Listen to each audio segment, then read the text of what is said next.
D'Angelo's, you won't believe how a man who hated the spotlight planned his final bow long before anyone knew he was dying. What would you do if you learned the clock was running down? Hide? Speak out? Or quietly fix the things fame once broke? Now, lean in. Because the truth behind D'Angelo's last year, the choices he made, the calls he returned, the secrets he finally faced, reframes everything we thought we knew about the most mysterious voice in neo-soul. He was born Michael Eugene Archer, a preacher's kid from Richmond, who learned early that music could be prayer and confession at the same time. Church on Sundays, records at home the rest of the week, gospel on one shoulder, Prince whispering from a boombox on the other. That push and pull spirit and flesh, heaven and groove never left him. It powered the slow burn of brown sugar. It haunted the spaces between the snares on Voodoo, and, years later, it would be the compass that helped him walk back from the edge. By the mid-90 seconds, the world met D'Angelo, the artist who played half the instruments, rearranged harmonies in his head, and treated the studio like a temple. He wasn't trying to be flashy, he was trying to be true. And then came the video. Untitled, How Does It Feel? Made him a sex symbol he never asked to be. Crowds started screaming when he wanted silence. Interviews poked at the man when he only wanted the songs. Fame felt like someone had put a camera in the confessional. The weight of that attention turned into pressure, and the pressure became distance. After the masterpiece of Voodoo, the tour, the noise, the headlines, he stepped off stage and kept walking. For years, people speculated. Addiction, stubbornness, perfectionism. Some of that was real, but it wasn't the whole story. When D'Angelo disappeared, the music didn't stop. It just got quieter, more private. He battled his demons, lost friends. Jay Dilla's passing cut deep and kept more to himself than ever. The industry called it a vanishing act. He called it survival. And then, out of nowhere, a re-entry. The voice was rougher, the body softer, the eyes clearer. Black Messiah arrived like a midnight sermon, political, tender, urgent. With Questlove, Pino Palladino, James Poyser, Charlie Hunter, and Spanky Alford in the lineage of his circle, the grooves breathed again, loose, human, slightly behind the beat, like a heartbeat catching up to grief. He didn't chase the old image. He let it go. He chose truth over polish, purpose over perfection. For a decade after, he carried himself like an elder, quiet, careful, protective of the fragile peace he'd found. Then came the fatigue, the weight that wouldn't stay on, the checkup that turned into a diagnosis. Pancreatic cancer, fast, unforgiving, stingy with time. He didn't make a spectacle of it. He didn't put out a statement.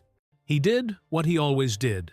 He called the people who mattered and spoke in the language he trusted: gratitude, apology, love.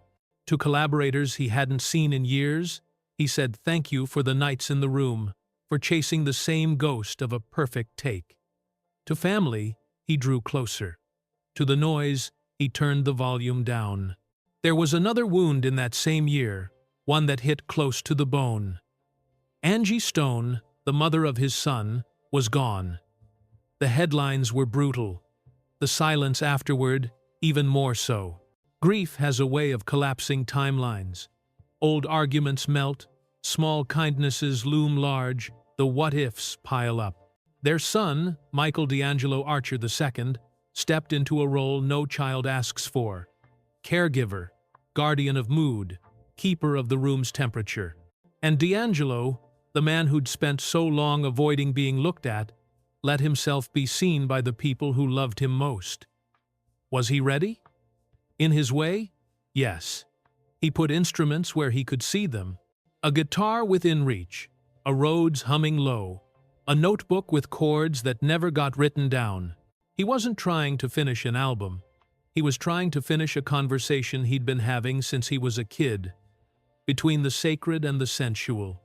Between what you can say out loud and what you can only sing. If you're looking for a dramatic confession, here's the twist. His last truths weren't about scandal. They were about intention. Why he moved so slowly. Why he scrapped whole sessions. Why he resisted turning intimacy into product. He admitted, in small rooms and soft voices, that the distance people read as arrogance was often fear that fame made him feel like a body first and an artist second.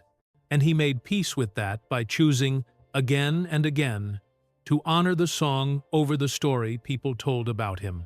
Think about those infamous late-night sessions, the Drunk Pocket with Questlove, the bass lines Pino Palladino let breathe, the way D'Angelo stacked hushed harmonies until they felt like a choir in a tiny room.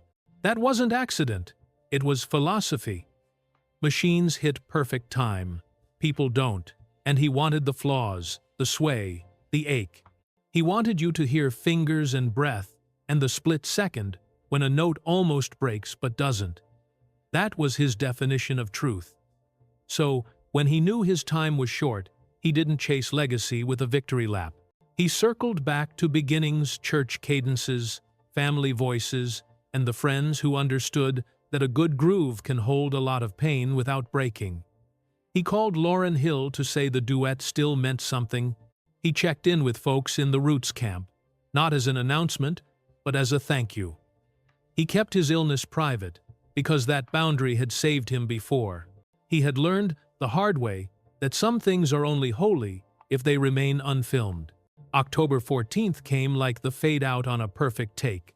No drum fill, no fireworks, just the sense that nothing more needed to be said.